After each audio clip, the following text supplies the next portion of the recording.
E se Deus quiser, orem por isso, orem para nós fazermos um bom trabalho. Vamos fazer uma série de exposições no livro de Daniel, no Antigo Testamento. Então é um grande desafio, mais uma jornada. Ano passado teve Hebreus, esse ano nós vamos para Daniel, que a gente vai intercalando livros do aquilo que é importante, que norteia as nossas vidas. E nesse início de ano, talvez vocês já tenham feito os planos para o ano, as metas, e é importante lembrarmos daquilo que é prioridade. Às vezes a gente acaba, ao longo das circunstâncias da vida, deixando aquilo que é fundamental em segundo, em terceiro plano, e muitas vezes dando atenção demais para coisas que às vezes são supérfluas. Perdemos tempo. Às vezes também o nosso coração, como disse Calvino, é uma fábrica de ídolos, acaba sendo levado a amar por demasia alguma coisa ou pessoa ou atividade acima do que nós amamos o Senhor. Isso acaba se tornando um ídolo nos nossos corações. E a gente tem que parar para observar, onde está o nosso coração, quais são as nossas prioridades, quais são as nossas metas que tiramos para esse ano e qual o motivo pelo qual nós tiramos para as metas. O que é prioridade na sua vida? O que é mais importante na sua vida? O que você dedica o seu tempo, os seus recursos, os seus pensamentos, eles são alimentados pelo quê? Quais são os seus sonhos? O que ocupa a sua mente? O texto que nós vamos falar hoje, e o nosso título é O Grande Mandamento. Encontra-se em Mateus, capítulo 22, do versículo 34 até o versículo 40. Nós vamos fazer a leitura do texto e em seguida vamos fazer uma oração. Mateus 22, do 34 ao 40. Entretanto, os fariseus, sabendo que ele fizera calar os saduceus, reuniram-se em conselho. E um deles, intérprete da lei, experimentando-o, lhe perguntou: Mestre, qual é o grande mandamento da lei? Respondeu-lhe Jesus: Amarás o Senhor teu Deus de todo o teu coração, de toda a tua alma, de todo o teu entendimento. Este é o grande e primeiro mandamento. O segundo, semelhante a este, é: amarás o teu próximo como a ti mesmo. Destes dois mandamentos dependem toda a lei e os profetas. Vamos ao Senhor em oração. Pai, o Senhor é poderoso, o Senhor é santo, santo, santo. O Senhor é o Criador de todas as coisas. O Senhor sustenta o universo pela palavra do teu poder. O Senhor é onipotente. Ó Senhor, tu és grande. Estamos diante da tua santa palavra, Senhor. Tua palavra que nos exorta, que nos confronta, que nos consola, que nos ensina, que nos admoesta. Senhor, eu reconheço a minha debilidade, a minha fraqueza, e que sem Ti eu nada posso fazer. Pela Tua infinita graça, misericórdia e amor sem fim, eu Te peço, Senhor, usa-me como instrumento Teu. Fala, Senhor, aos nossos corações. Ajuda-me, Senhor, a Tua palavra para a Tua igreja que aqui se reúne. Faz o que eu não posso fazer, Senhor. Glorifica Teu nome. Dá-nos mais do Teu Espírito Santo. Alcança o perdido. Consola o aflito. Fortalece o fraco, Senhor. Exorta aquele que precisa. Edifica a Tua igreja, Pai. Através da Tua palavra, pastoreia-nos, Senhor. Corrige-nos, Senhor, ensina-nos, Pai. Faz-nos voltar, Senhor, atrás, se estivermos, Senhor, cometendo erros e que venhamos ser levados ao arrependimento. Em nome de Jesus Cristo, Senhor, fala aos nossos corações. Amém.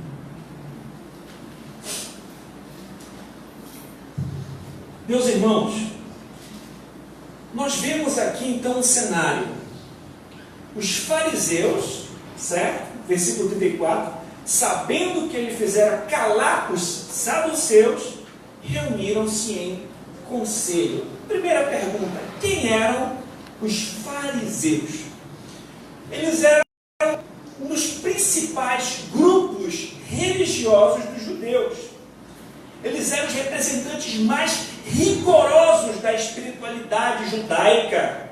Eles discutiam frequentemente sobre quais eram os principais e mais importantes mandamentos da lei. John MacArthur, no seu comentário, ele vai dizer o seguinte: os rabis haviam determinado que haviam 613 mandamentos contidos no Pentateuco, 248 vistos como afirmativos e 365 como negativos. Um mandamento para cada letra dos 10 mandamentos. Imagina. Então eles observavam ali 613 mandamentos e ficavam discutindo sobre qual deles era o mais importante. Jesus já tinha tido alguns embates e alguns encontros com esses fariseus. Por exemplo, como você pode ler o versículo 15 do capítulo 22. Vamos dar uma olhadinha lá. Diz assim: então, retirando-se os fariseus, consultaram entre si como o surpreenderiam em alguma palavra, e enviaram-lhe discípulos juntamente com os herodianos para dizer-lhe: mestre, sabemos que és verdadeiro e que ensinas o caminho de Deus de acordo com a verdade, sem te importares com quem quer que seja. Por que não olhas a aparência das coisas? Dize-nos, pois, que te parece? É lícito pagar tributos a César ou não? Verso 18, presta atenção. Jesus, porém, conhecendo-lhes a malícia, respondeu: por que me experimentais, hipócritas? Mostrai-me a moeda do tributo. Trouxeram-lhe um denário.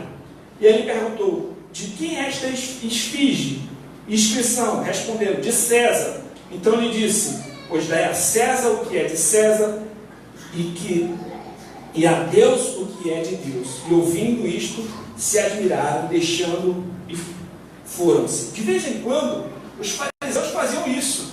Eles se reuniam: bora ver como a gente vai pegar ele aqui numa armadilha, numa arapuca. E eles vinham com toda essa bajulação. Olha, vemos que tu és mestre da parte de Deus, você fala o que é justo. Então fala aqui pra gente: é lícito dar tributos a César ou não? O que eles queriam fazer? Colocar Cristo contra Jesus Cristo, contra o Império Romano. Mas olha, se ele dissesse: olha, não é lícito dar tributo a César, eles poderiam acusá-lo de ser um rebelde contra o Império Romano e colocar ele contra as autoridades. Então esse questionamento cheio de malícias. Eles eram religiosos, aparentemente eles eram assim com o Senhor. Oravam em público, se balançavam todos, quando iam ofertar, tocavam trombetas. Eles davam dízimo até mesmo dos mínimos detalhes, mas esqueciam aquilo que era fundamental: a piedade, o amor, a devoção verdadeira a Deus, a compaixão, o amor ao próximo e o amor verdadeiro a Deus. Eram hipócritas os fariseus. No capítulo 23, você pode ler em casa, mas é impressionante a quantidade de vezes que o Senhor Jesus Cristo chama os fariseus de hipócritas. Hipócritas são como sepulcros caiados, como um túmulo. Por fora está bonito, está pintado, mas por dentro tudo podre. Jesus ele chega a falar para eles, no verso 27 do capítulo 23, assim: ai de vós, escribas e fariseus, hipócritas, porque sois semelhantes aos sepulcros caiados, que por fora se mostram belos, mas interiormente estão cheios de ossos, de mortos e de toda imundícia. 28. Assim também vós, exteriormente pareceis justos aos homens, mas de dentro estáis cheios de hipocrisia e de iniquidade. Meus irmãos, existe um perigo de uma falsa religião, daquela pessoa que só quer aparecer para as outras pessoas que teme a Deus, mas ela mesma sabe que lá dentro não teme. Quem sabe ela até vai na igreja, se veste, talvez tenha até uma Bíblia, fala talvez até um evangeliquez, ela sabe dar graça e paz, mas o coração está distante do Senhor. Existe o perigo de pessoas assim, religiosas apenas aparentemente, mas cujo coração está distante de Deus. Que nós não sejamos assim, que nós não sejamos hipócritas, pessoas que têm uma máscara de uma religiosidade, mas o Senhor conhece o coração, o Senhor conhece o interior, Ele sabe se é verdadeira ou se é falsa essa profissão de fé. Mas nem todos aqueles que dizem Senhor, Senhor, herdarão o reino dos céus. Existem muitos falsos mestres, existem muitos que usam o nome do Senhor para falar coisas que o Senhor não disse. Existem muitos que dizem que são do Senhor, mas a sua vida contradiz totalmente a sua profissão de fé. Os fariseus eram assim, e a gente precisa ter cuidado para que nós também não sejamos dessa maneira. Hipócritas, pessoas que se preocupam muito com o exterior, mas lá dentro de fato não tem uma fé genuína, não amam o Senhor, gostam do aplauso dos homens, gostam de ser visto pelos outros, e talvez até ter uma reputação. Olha como aquele ali é um piedoso, uma piedosa, mas lá dentro está distante de Deus. Então é importante nós examinarmos a nós mesmos sempre e avaliar: eu sou mesmo um cristão? Eu não estou sendo simplesmente um religioso que bate ponto no domingo, mas a semana toda estou distante de Deus. Sabendo que eles fizeram a casa dos saduceus. Falamos um pouco sobre os fariseus. E agora, quem eram os saduceus? Os saduceus, eles baseavam-se principalmente nos 5 primeiros livros do Antigo Testamento, o Pentateuco. Eles não acreditavam na ressurreição dos mortos, não acreditavam no juízo final, não acreditavam na existência de anjos. E os saduceus não se davam muito bem com os fariseus, porque os fariseus acreditavam nessas coisas. Muito embora, às vezes, os dois grupos que não se davam muito bem se juntavam para ir contra Cristo, para ir contra Jesus. E é interessante que nos versículos anteriores houve um embate, né, do Senhor Jesus Cristo com os saduceus. Nós vimos que os fariseus já tinham ido, né, tentar testar Jesus, mas os saduceus também fizeram isso. Eles chegaram contando uma história, aqui nos versículos anteriores, a respeito de uma mulher que tinha tido vários maridos, né, vários homens a possuíram, um morria, o outro casava com ela, um morria, o outro casava com ela. Aconteceu isso com 7, aí ela morreu e vão perguntar, e na ressurreição, com quem ela vai estar casada? Aí Jesus Cristo vai falar que eles erravam porque não conheciam as Escrituras e nem o poder de Deus, porque vamos dar uma olhada aqui no texto, verso 29, respondeu-lhe Jesus: errais, não conhecendo as Escrituras nem o poder de Deus, porque na ressurreição nem casam, nem se dão em casamento, são, porém, como os anjos no céu. Então Jesus Cristo responde eles, aqueles homens ali ficam sem palavras. Então os fariseus viram que os saduceus foram calados, assim, por assim dizer, por Cristo, e agora eles estão de novo buscando uma tentativa de pegá-lo, né? Experimentando ele, né? Testando o nosso Senhor Jesus Cristo. Então, só um detalhe: quem são os saduceus? Por exemplo, com quem o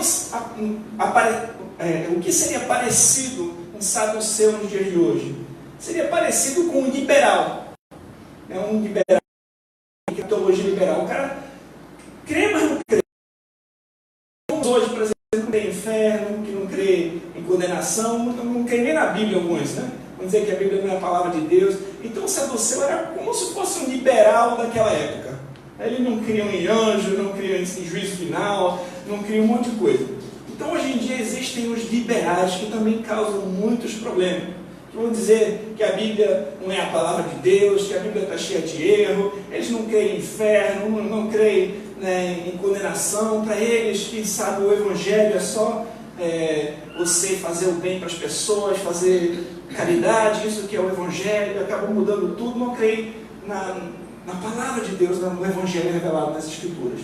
Seria uma alusão, quem sabe assim, aos liberais no dia de hoje. Mas claro, eles tinham ali a sua religiosidade também, os saduceus. Então isso que aconteceu. Os fariseus viram que Jesus tinha respondido aos saduceus e deixou eles calados. Então eles enviaram um deles, um que era o intérprete da lei. O intérprete da lei seria alguém que hoje seria um teólogo brilhante, alguém que tem muito conhecimento da Escritura, muito conhecimento da palavra, né? Aquela época do Antigo Testamento, e ele experimenta o Senhor Jesus Cristo com uma pergunta. Vamos observar a pergunta dele. Mestre, qual é o grande mandamento na lei? Respondeu-lhe Jesus. Vamos parar para observar aqui o cenário antes de ver a resposta de Cristo. Nós vimos então que os fariseus de vez em quando testavam Jesus, os saduceus fizeram isso, os fariseus entraram num conselho e enviaram um intérprete para perguntar a ele. O teólogo D.A. Carson, ele coloca assim que o cenário que foi apresentado ali, a cena, parece um conselho de ordenação, onde o candidato está indo tão bem que alguns dos ministros mais instruídos fazem perguntas que eles mesmos não conseguem responder. Imagina, não sei se você já viu um concílio, né, para ordenação pastoral. Tem um monte de gente que faz perguntas teológicas, então ele coloca que esse cenário está aparecendo isso, um concílio, onde estavam fazendo muitas perguntas e o candidato está se saindo bem, então eles começam a fazer perguntas que nem eles mesmos sabem responder, né, para tentar pegar o candidato que está ali. Ele faz essa alusão aqui a esse cenário. E vamos observar a resposta do nosso Senhor Jesus Cristo. Mestre, qual é o grande mandamento da lei? Respondeu-lhe Jesus: amarás o Senhor teu Deus de todo o teu coração, de toda a tua alma, de todo o teu entendimento. Este é o grande primeiro mandamento. Meus irmãos, independente da motivação das perguntas daquele homem, nós temos uma grande razão para agradecer que ela tenha sido feita por conta dessa resposta. Isso meus irmãos, essa resposta do nosso Senhor Jesus Cristo, ao mesmo tempo que ela é muito simples, ela é muito profunda. Lembra que eles tinham todo esse debate em relação à lei? O Senhor Jesus Cristo resume a lei em 2 mandamentos: amar o Senhor Deus de todo o coração, de toda a alma e de todo o entendimento. Esse é o primeiro mandamento. E o segundo, semelhante a esse: amarás o teu próximo como a ti mesmo. Destes 2 mandamentos dependem toda a lei e os profetas. Em poucas palavras, com um significado profundo. Essas humilham, essas palavras, elas nos condenam, elas mostram nossa necessidade diária de misericórdia e de expiação. E essas palavras nos mostram que o amor é o segredo da verdadeira obediência a Deus. Essa mensagem vai ter apenas 2 pontos: amar a Deus e amar o próximo. O primeiro ponto é que a gente vai entrar agora, que é amar a Deus. O Senhor Jesus Cristo citou o texto que a gente leu, que o irmão Hugo leu, em Deuteronômio 6. Vamos dar uma olhadinha lá.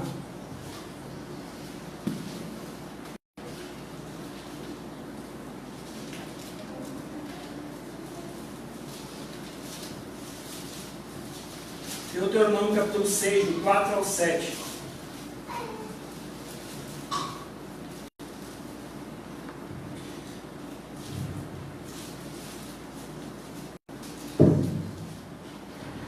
Ouve, Israel, o Senhor nosso Deus é o único Senhor. Amarás, pois, o Senhor teu Deus de todo o teu coração, de toda a tua alma, de toda a tua força. Essas palavras que hoje te ordeno estarão no teu coração. Tu as inculcarás a teus filhos, delas falarás, assentado em tua casa, e atando pelo caminho, e ao deitar-te e ao levantar-te.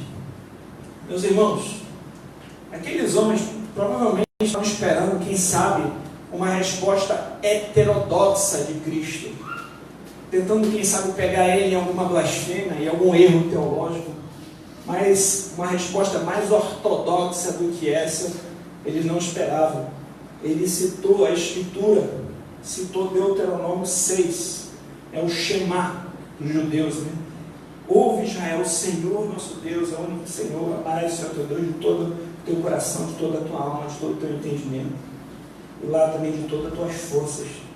Nós vimos, meus irmãos, que o amor vai ser o maior condutor, por assim dizer, a obediência a Deus. Quando você ama alguém, por exemplo, como uma criança ama muito o seu pai, então ela se deleita em cumprir a sua vontade. Os seus mandamentos para aquela criança não são pesados, porque ela ama o seu pai. Ninguém trabalha tanto, tão bem, por uma outra motivação. Por exemplo, alguma pessoa pode fazer, por exemplo, servir outra pessoa por medo do castigo, é uma das motivações que existem. Outros desejam uma recompensa, também são princípios de motivação, mas nenhum se compara com o amor. O amor, quando você ama alguém, você quer agradar aquela pessoa, você faz com muito mais gosto do que quando você está fazendo só porque você não quer ser castigado. Quando você ama alguém e quer agradar aquela pessoa, você faz com muito mais gosto do que simplesmente porque você está esperando uma recompensa daquela pessoa. Essas outras motivações podem até ser válidas, mas não se comparam com o amor.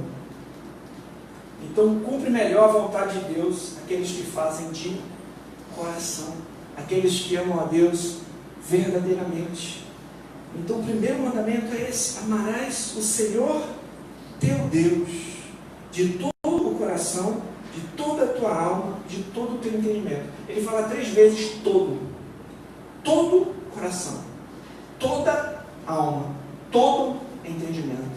Aqui ele não está querendo separar cada aspecto do ser. Ele está querendo dizer que você tem que amar a Deus com tudo que você tem, com todas as faculdades que Ele te deu, com todo o seu ser deve ser envolvido nesse amor que você tem por Deus. Mas a pergunta que surge é: como nós podemos obter esse amor? Se eu tenho que amar a Deus, quem é Deus? Deus é o Criador de todas as coisas. Ele é todo poderoso, Ele é santo, santo, santo, Ele é eterno, não tem começo, não tem fim. Ele é onipotente, tem todo o poder, Ele é onisciente, sabe de tudo. Ele é soberano, tem controle sobre tudo. E nós temos que amá-lo com todo o nosso ser, com todo o nosso entendimento, com todo o nosso intelecto, com todas as nossas forças. Como é que a gente faz isso? Como a gente pode amar a Deus? É uma pergunta legítima. Como a gente pode amar a Deus, uma vez que nós já nascemos afetados pelo pecado? Que nós já nascemos inclinados para temer, para ter medo de Deus por conta da nossa separação diante dEle, por conta dos nossos pecados. Como nós podemos amar um Deus se nós quebramos as suas leis contra Ele, se nós pelas Escrituras, dizem que o ser humano, né, na sua condição caída, ele está em inimizade contra Deus. É só você ler ali os 3 primeiros capítulos de Romanos, que todos pecaram, carece da glória de Deus, não há quem entenda, não há quem busque a Deus. Se você for observar Efésios 2, fala que nós estávamos mortos em delitos e pecados, éramos por natureza filhos da ira. Como um ser humano nessa condição de pecado, de inimizade, pode amar a Deus? Meus irmãos, quando soubemos que os nossos pecados são grandes demais e trazem inimizade para com Deus, como é que nós podemos ainda assim amar um Deus tão grande?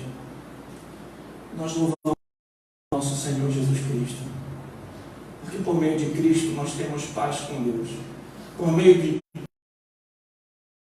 reconciliação com Deus, por meio do que Cristo fez ao morrer na cruz do Calvário, para pagar o preço pelos nossos pecados, ser sepultado e ao terceiro dia ressuscitar. E quando nós nos arrependemos dos nossos pecados e depositamos a nossa fé em Cristo, nós somos unidos com Cristo, nós somos justificados. A Bíblia diz que nenhuma condenação há para aqueles que estão em Cristo, que nós temos paz com Deus. A Bíblia diz que Deus nos amou, enviando o seu Filho para morrer por nós. A Bíblia diz que Deus prova o seu amor para conosco, mesmo nós ainda pecadores. Cristo morreu por nós. Como é que nós podemos amar a Deus? Sabendo que fomos amados por Ele primeiro. Sabendo que Ele, esse Deus grandioso, enviou seu Filho em resgate para nos salvar. Ele morreu para pagar o preço pelos nossos pecados. Ele ressuscitou para a nossa justificação. Nós não merecíamos, nós quebramos as suas leis, nós não fizemos nada para merecer, mas Ele nos salva em Cristo. Assim, somente dessa maneira que nós podemos ter amor por Deus, porque a fé em Cristo é a verdadeira fonte do amor a Deus. Se alguém não está em Cristo, ele está em trevas. Se nós estamos unidos com Cristo, nós somos feitos filhos de Deus. Nós que antes éramos inimigos, agora somos filhos. Nós somos selados pelo Espírito Santo. Nós podemos clamar: Abba, Pai. Somos adotados por Deus. Fazemos parte da família de Deus. Que privilégios estão aqueles que estão em Cristo Jesus. Meus irmãos, nós só podemos ter o fruto se nós tivermos a raiz primeiro. Você só pode amar a Deus se você estiver em paz com Deus. A minha pergunta é: você já tem a plena convicção do perdão dos seus pecados? Você já tem a plena convicção de que Cristo morreu pelos seus pecados? Você de fato crê em Jesus como seu Senhor e Salvador? Quem Cristo representa para você? Você de fato compreende o Evangelho, que nós só podemos ter reconciliação e paz com Deus através de Cristo, e crendo e confiando nele como o nosso substituto? É por meio de Cristo que nós temos paz com Deus. E é por isso que a Bíblia vai dizer que nós amamos porque Ele nos amou primeiro. Como nós podemos amar a Deus? Sabendo que Ele nos amou primeiro, confiando no sacrifício do seu Filho e sendo eternamente gratos por tão grande salvação. Meus irmãos, João 3,16 diz que Deus amou o mundo de tal maneira que deu seu Filho unigênito para que todo aquele que nele crê não pereça, mas tenha vida eterna. Deus já nos amou. Deus amou primeiro. Aqueles que são amados por Deus, eles também agora vão o quê? Amar a Deus. Com todo o coração, com todo o entendimento, com toda a alma, com todas as forças, com todo o seu ser. Tem um pastor que eu admiro muito, missionário, chamado Paul Washer. ele contando o seu testemunho, tem uma parte que, não sei se foi um testemunho ou uma pregação, que ele vai dizer assim, que as pessoas perguntam para ele, irmão Paul, como é que o senhor faz? Qual é o seu segredo? Como é que o senhor prega com tanta intrepidez, com tanta ousadia? Como é que o senhor prega com essa paixão? Ele diz assim, vocês não sabem? Ele me salvou. Ele me salvou. Ele me tirou. Quando ele me salvou, eu estava deitado no meu próprio vômito. Ele me livrou de quem eu era. Ele fez de mim uma nova criatura. Ele me salvou. O que mais é preciso fazer para nos motivar, para te motivar? Será que a salvação não é suficiente? Eu lembro, meus irmãos, um texto de Lucas, no capítulo 7, você pode ir comigo lá em Lucas. Lucas, no capítulo 7, o versículo 36.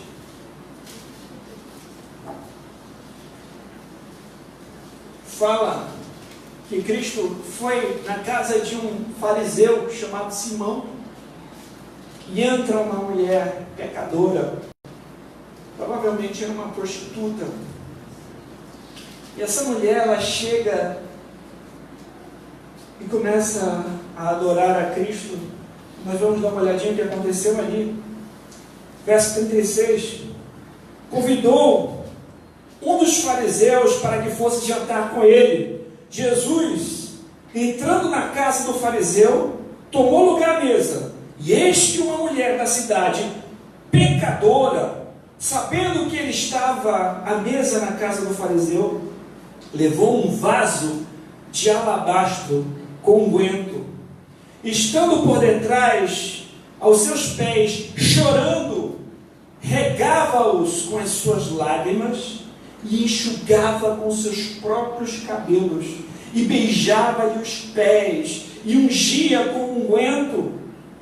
Ao ver isso, o fariseu que o convidara disse consigo mesmo, se este fora profeta, bem saberia quem e qual é a mulher que lhe tocou, porque é pecadora. Dirigiu-se Jesus ao fariseu e lhe disse, Simão, uma coisa tenho a te dizer. Ele respondeu, dize, mestre. Certo credor tinha 2 devedores, um lhe devia 500 denários e outro 50. Não tendo nenhum dos 2 com que pagar, perdoou-lhe ambos. Qual deles, portanto, o amará mais? Respondeu-lhe Simão, suponho que aquele a quem mais perdoou. Replicou-lhe, julgaste bem. E voltando para a mulher, disse a Simão, vês esta mulher? Entrei à tua casa e não me deste água para os pés. Esta, porém, regou-me os pés com as lágrimas, enxugou com os seus cabelos. Não me deste ósculo. Ela, entretanto, desde que entrei, não cessa de me beijar os pés.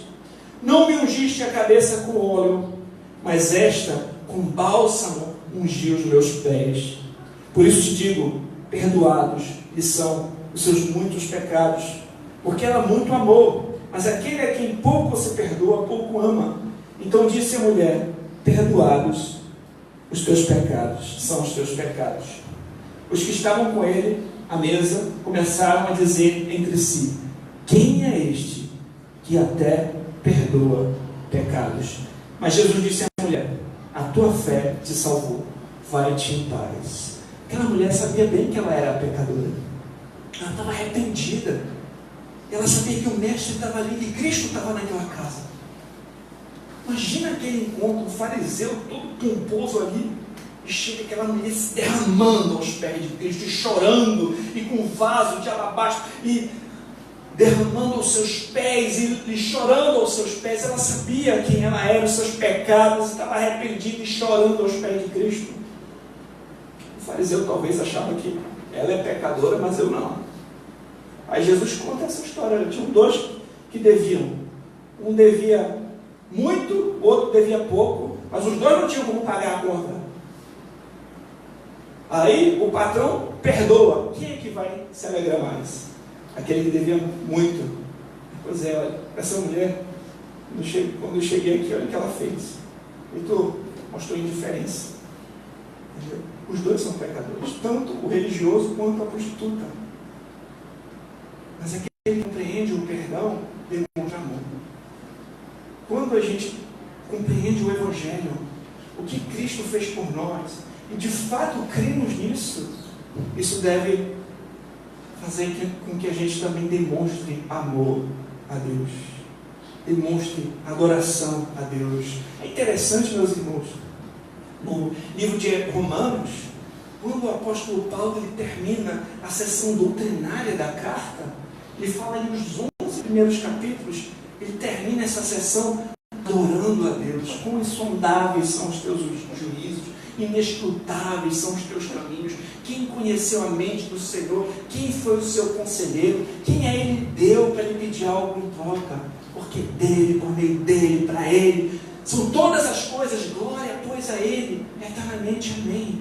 Quando a gente compreende o quanto nós fomos amados, isso deve despertar em nós amor a Deus, adoração a Deus, de todo o coração, de toda a alma, com todo o entendimento, um desejo de agora obedecer a Deus, porque nós amamos a Ele, porque Ele já nos amou primeiro, Ele já fez tudo por nós. O que nós vamos fazer agora? Voluntariamente servi-lo. É como alguém que foi perdoado, que foi livrado das suas cadeias por um Senhor bondoso, e agora ele quer servir a esse Senhor. Agora ele quer ser um escravo, por assim dizer, voluntário a esse Senhor. Ele é livre, mas ele quer servir, ele quer amar, por amor. Os mandamentos de Deus agora, a lei de Deus, não nos condena mais. Agora a lei do Senhor é o nosso deleite. Agora a lei do Senhor é o nosso prazer. Nós fomos resgatados de tamanha condenação. É nós que estávamos quebrando dia por dia os mandamentos de Deus, as leis de Deus, e Cristo nos salvou, nos resgatou. Agora nós vamos a Deus não como um criminoso que está com medo de ser condenado. Nós estamos diante de Deus como um filho que ama o seu pai e que obedeceu ao seu pai, e sabe que o seu pai lhe amou, que o seu pai lhe ama, e que o seu pai quer o seu bem, e você quer fazer aquilo que ele manda, porque ele sabe o que é melhor para você. Então tudo que ele falar para você fazer, você não faz agora por religiosidade, para querer aparecer para os outros, ou por medo de ir para o inferno. Você faz porque você ama a Deus, Ele te salvou de tamanha condenação. Ele já nos salvou. Nenhuma condenação há para aqueles que estão em Cristo.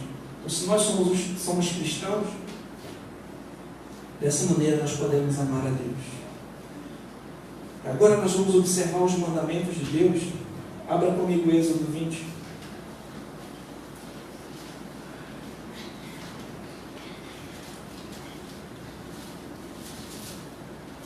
E nós vamos observar, por exemplo, que as duas tábuas da lei, elas podem ser resumidas, como foi dito aqui, em amar a Deus e amar o próximo. Por exemplo, verso 1. Então falou Deus todas estas palavras: Eu sou o Senhor teu Deus, que te tirei da terra do Egito, da casa da servidão. Verso 3, meu mandamento: não terás outros deuses diante de mim. Se eu amo a Deus sobre todas as coisas, se eu amo a Deus com todo o meu coração, por exemplo, quer dizer, com toda a minha alma, com todo o meu entendimento, e Ele diz: olha, não terás outros deuses diante de mim, eu vou obedecer por amor. Se eu amo a Deus sobre todas as coisas, verso 4, não farás para ti imagem de escultura, nem semelhança alguma do que é em cima nos céus, nem embaixo na terra, nem nas águas debaixo da terra. Não as adorarás, nem lhe darás culto, porque eu sou o Senhor teu Deus, Deus zeloso, que visita a iniquidade dos pais e dos filhos até a terceira e quarta geração daqueles que me aborrecem, e faço misericórdia até 1000 gerações daqueles que me amam e guardam os meus mandamentos. Se eu amo o Senhor de todo o coração, naturalmente eu não vou adorar outro Deus, eu não vou fazer uma imagem para adorar, eu não vou tomar o nome do Senhor em vão. Descanso.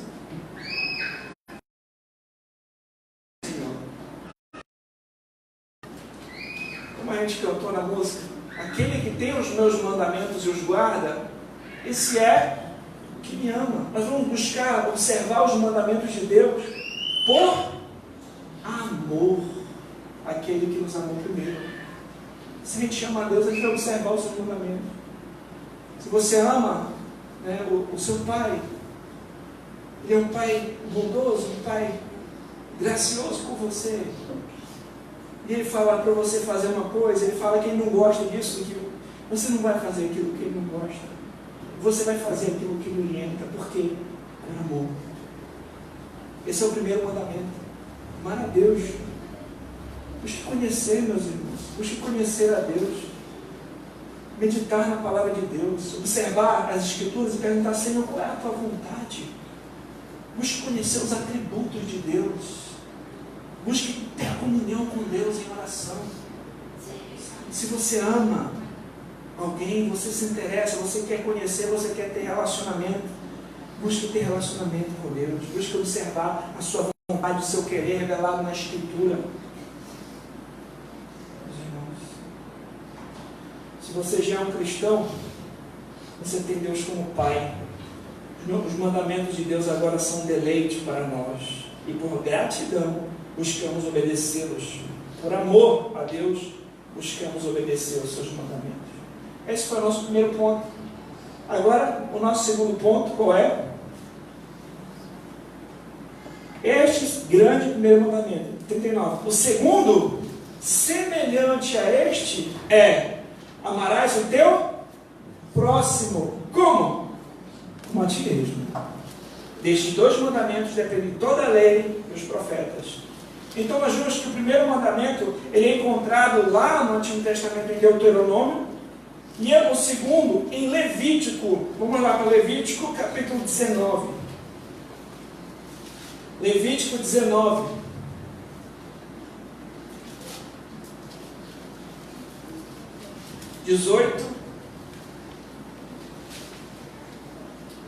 Diz assim: não te vingarás, nem guardarás ira contra os filhos do teu povo, mas, encontraram? Amarás o teu próximo como a ti mesmo. Eu sou o Senhor. Aqui nós encontramos o segundo mandamento que o Senhor Jesus Cristo falou: amar a Deus com toda a alma, com todo o entendimento, com todo o coração, e amar o próximo como? Como a ti mesmo. Como podemos amar o próximo? Naturalmente, meus irmãos, nós vimos que nós, por conta da queda, somos egoístas. A gente se preocupa só com a gente mesmo, com nossos próprios deleites, com nossas próprias vontades, nosso próprio querer, nossas próprias metas. Nós só conseguimos demonstrar amor verdadeiro pelo próximo uma vez que nós nascemos de novo. Uma vez que o Espírito Santo passa a habitar em nós. Uma vez que nós somos feitos nova criatura em Cristo. Por quê? Qual é o fruto do Espírito? Amor, paz, bondade, benignidade, etc. O amor é o fruto do Espírito. O amor só ama genuinamente, com a motivação correta. Só tem condições de obedecer esse mandamento corretamente aquele que é nascido de Deus, que é nascido do alto. Jamais amamos corretamente se não tivermos um coração transformado.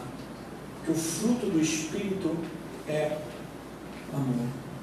E nós vimos também como nós fazemos qual é essa medida que nós devemos amar o outro.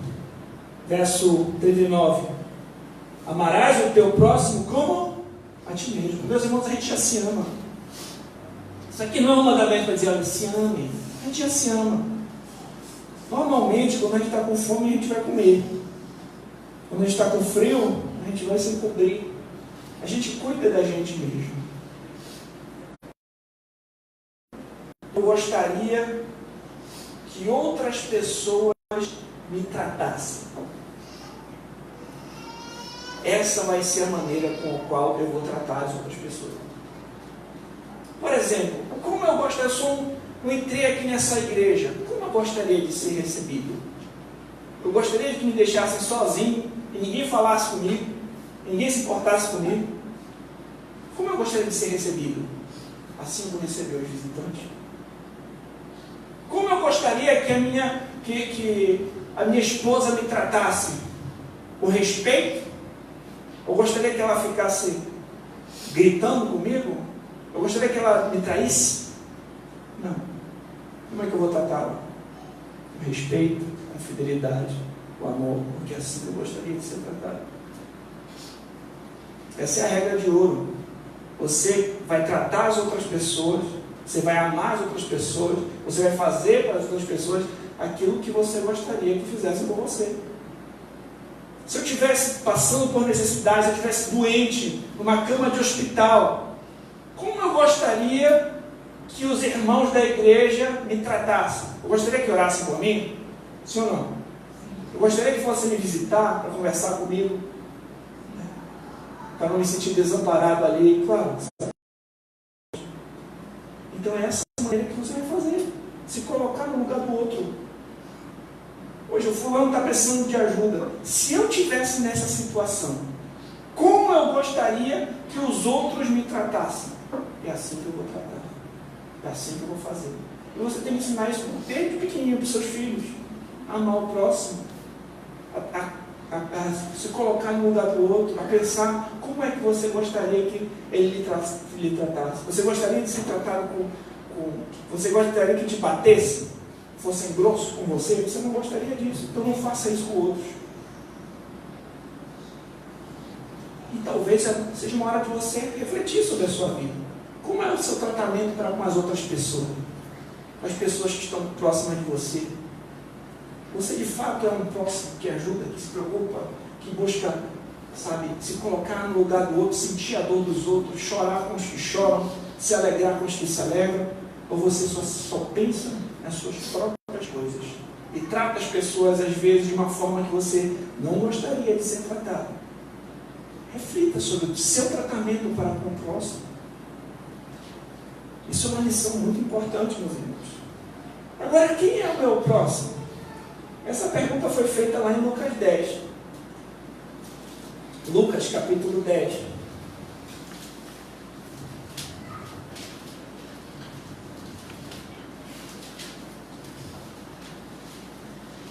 Versículo 25.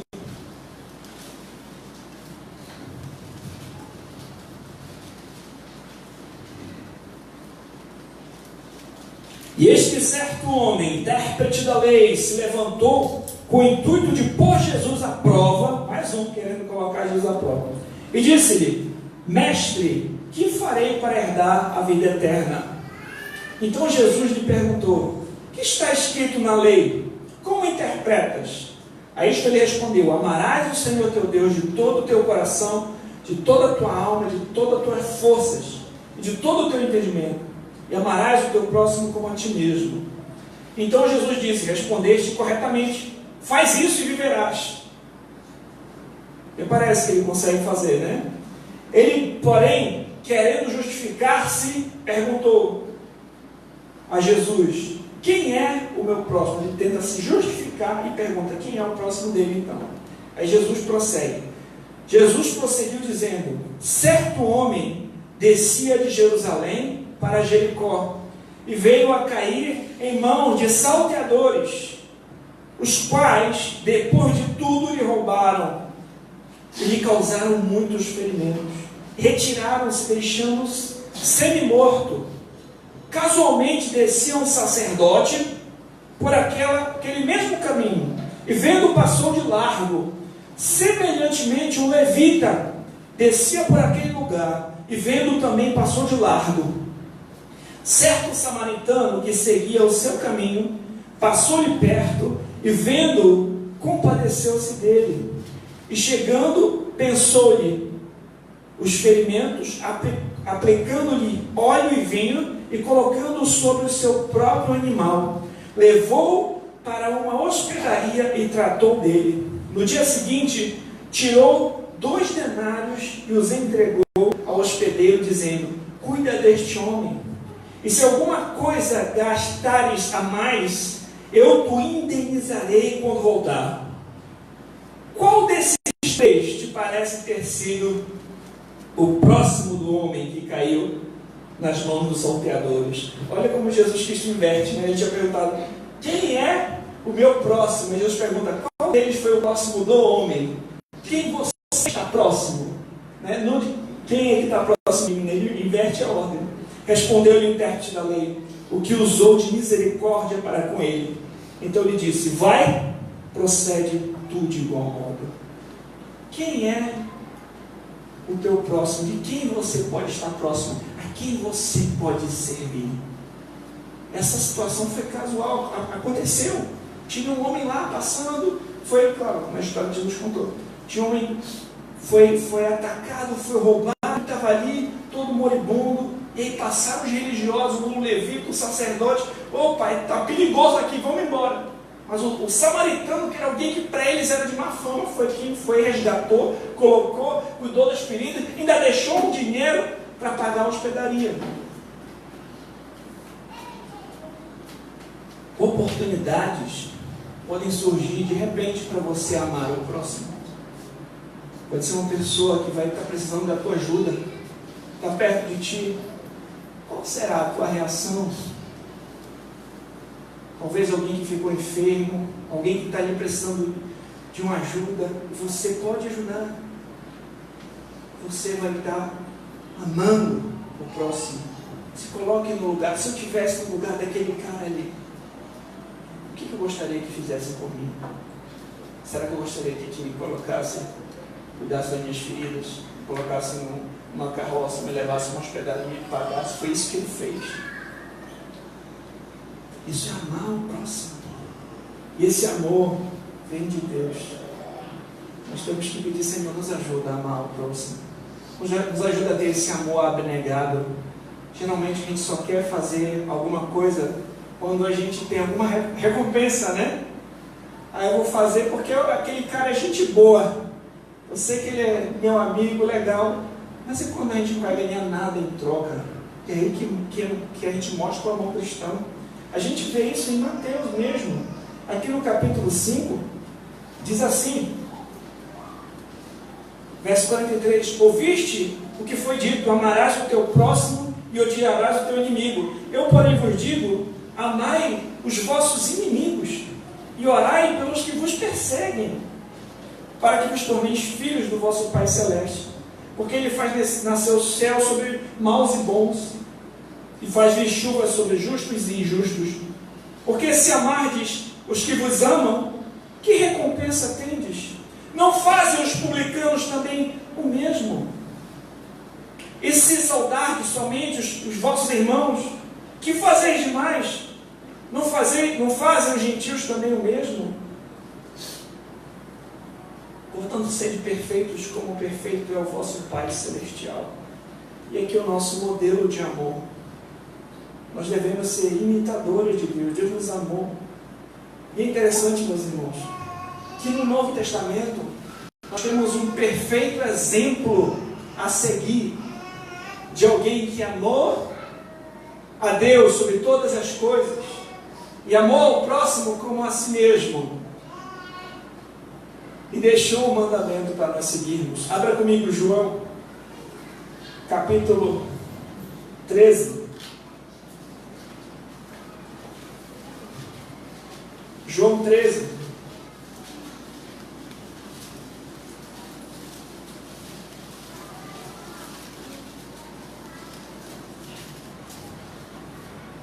(34 e 35).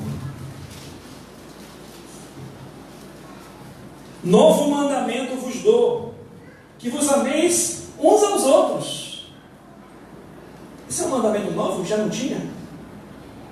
Mas o que tem de novo nesse mandamento? Como eu vos amei, que também vos ameis uns aos outros. Nisto conhecerão todos que sois meus discípulos, se tiverdes amor uns aos outros. O que tem nesse novo mandamento? O exemplo dele. O mesmo mandamento, só que obedecido por ele, exemplificado por ele, e que nós temos que imitar. Jesus Cristo amou a Deus sobre todas as coisas, amou ao próximo como a si mesmo.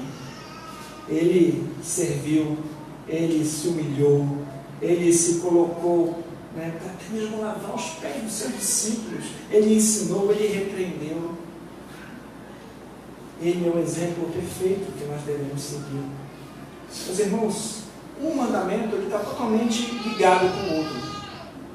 Não tem como a gente dizer que ama a Deus a quem a gente não vê, se nós não amarmos o próximo a quem a gente vê. E não tem como a gente amar o próximo a quem a gente vê, se esse amor não vier de Deus. Então, um mandamento, ele está ligado com o outro. Amar a Deus e amar ao próximo. É interessante, em 1 João 3,18, vai falar que nós não devemos amar só de boca, mas em obra e em verdade. Por exemplo, Deus amou e deu o Filho. Deus tomou uma atitude. Imagina que você diz que ama, mas a pessoa precisa de ajuda e você não faz nada. Não, mas eu te amo. O amor ele precisa também precisa resultar em uma atitude intencional, em fazer o bem para aquela pessoa. Em 1 Coríntios 13, nós vamos ver algumas características do amor.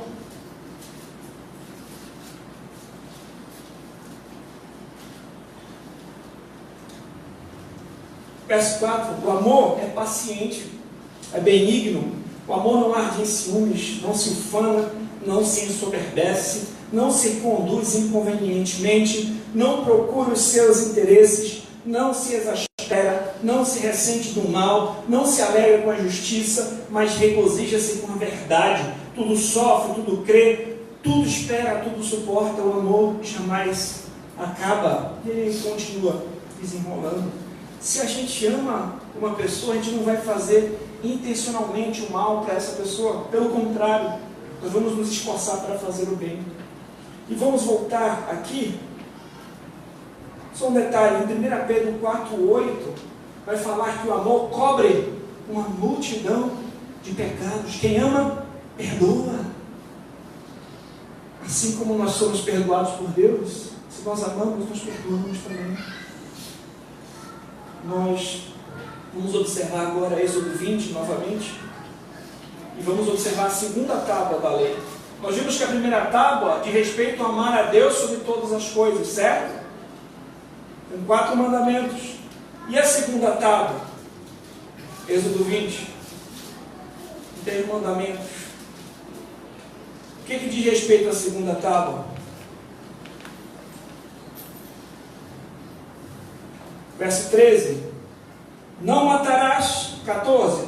Não adulterarás. 15. Não furtarás. 16. Não dirás falso testemunho contra o teu próximo.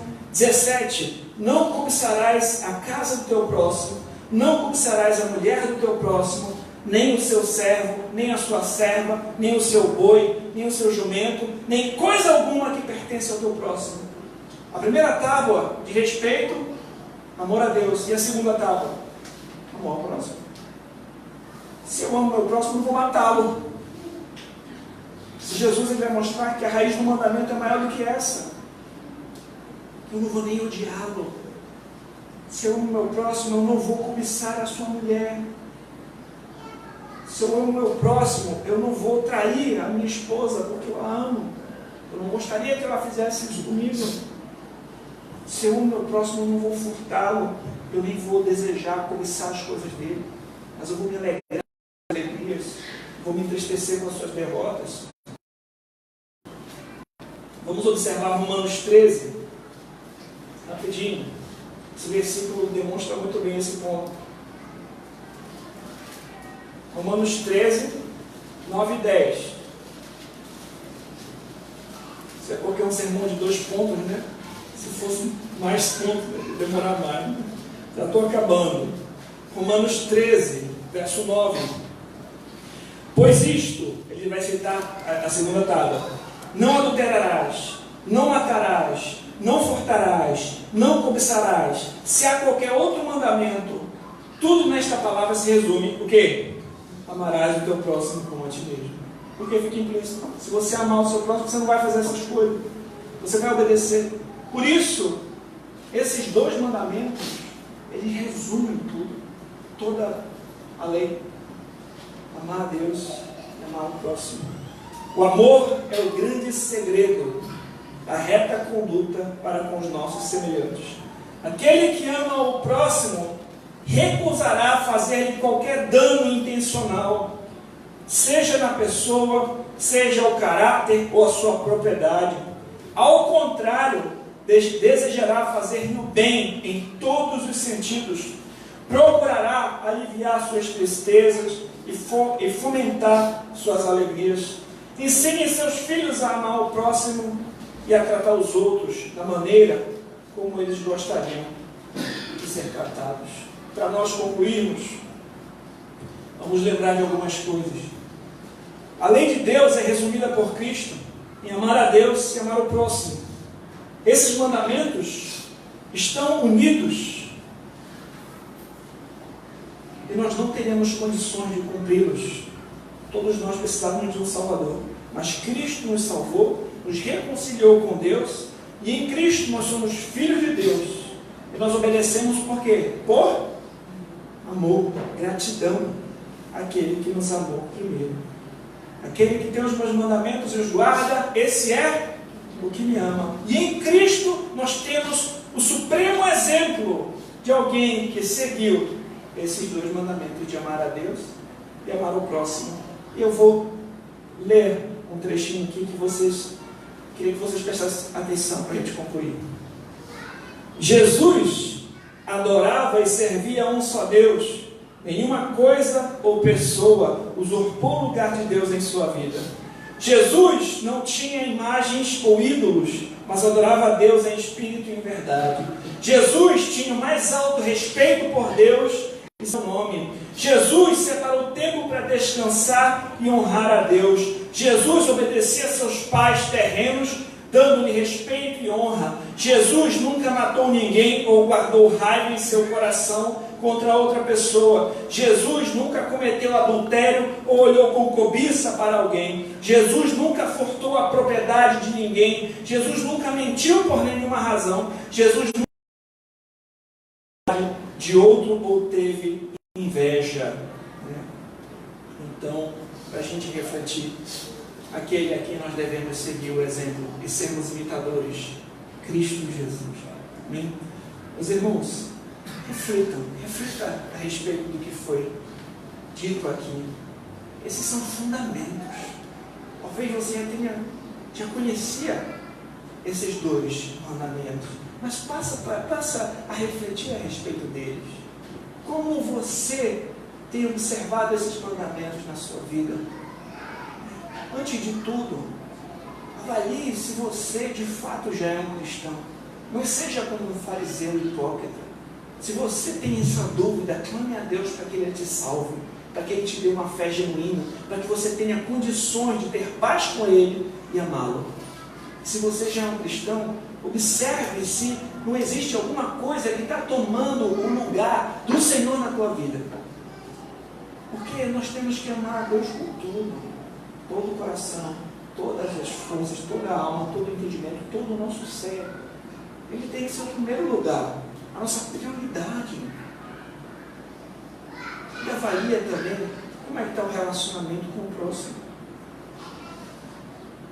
Você tem tratado as outras pessoas da maneira como gostaria de ser tratado? Pensa nesses dois pontos. Nós vamos ter um tempo de oração. Em seguida nós vamos nos preparar para a ceia do Senhor. Bom? Santo Deus e Pai, colocamos diante de Ti as nossas vidas. Pedimos, Senhor, perdão pelos nossos pecados. Tenha misericórdia de nós, Senhor. A Tua palavra sempre nos ensina, nos confronta. Ajuda-nos, Senhor, a observar esses dois mandamentos. Amar ao Senhor de todo o coração, toda a alma, de todo o entendimento, e amar o nosso próximo como a nós mesmos.